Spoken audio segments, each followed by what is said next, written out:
Coordinateur technique du projet SURE, qui veut dire Scaling Up Renewable Energy. Donc c'est un projet de l'USAID, financé par l'USAID, pour intervenir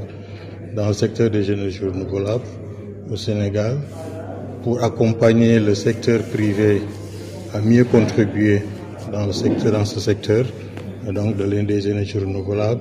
à travers 4 fenêtres, ce qu'on appelle les fenêtres de subvention, parce que c'est un projet qui octroie des subventions aux entreprises éligibles à travers un appel à candidature. Et sur cette base, nous sélectionnons un certain nombre d'entreprises qui interviennent dans des secteurs précis.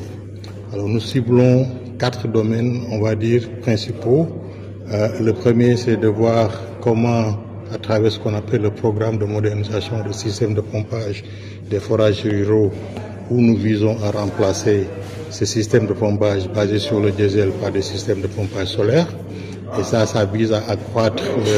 l'accès à l'eau pour les populations rurales, les communautés rurales, mais aussi voir comment améliorer le service proposé par ces délégataires de services publics qui travaillent dans le secteur de l'eau en milieu rural. La seconde composante qui vise ce qu'on appelle la petite irrigation solaire, qui vise qu'on appelle les petits exploitants qui sont issus dans la zone des Niayes, mais aussi dans les autres régions de Tambacounda, Kolda, et globalement dans la région de la Casamance, pour voir comment permettre l'employabilité des jeunes dans le domaine de l'agriculture, mais aussi leur donner justement cette opportunité donc d'entreprendre dans le secteur agricole, précisément dans le secteur horticole. La troisième composante, c'est de voir comment aussi permettre ou promouvoir la transition énergétique en mettant en place un mécanisme de financement entre les entreprises qui offrent ce qu'on appelle les développeurs et qui offrent des solutions solaires pour ces entreprises commerciales et industrielles, pour leur permettre d'être beaucoup plus compétitives, donc en ayant accès à des solutions solaires de sources d'énergie renouvelable, donc qui leur permettent justement d'avoir encore accès à des coûts beaucoup plus moindres en termes de production d'électricité. La dernière composante vise ce qu'on appelle comment promouvoir l'énergie en tant que service à travers 3 secteurs. Donc, dans le secteur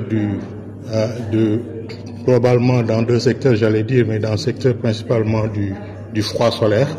comment permettre justement ceux qui évoluent dans la transformation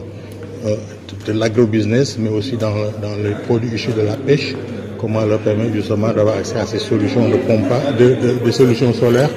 pour pouvoir justement conserver leurs produits, parce que c'est une véritable problématique, surtout en milieu rural, mais aussi en milieu urbain, où ces petits entrepreneurs sont confrontés à de réels problèmes de conservation de leurs produits. Mais aussi, on a un autre volet qu'on vise à travers cette 4e composante, cette 4e fenêtre de subvention, où encore une fois, on essaie de promouvoir l'énergie en tant que service, ce qu'on appelle la mobilité électrique, où on vise à remplacer, en tout cas donner cette possibilité de mettre en œuvre des modèles de services énergétiques qui sont basés sur le renouvelable. Notamment, on a 2 exemples. Le premier, c'est comment remplacer la mobilité à travers ce qu'on appelle les pirogues,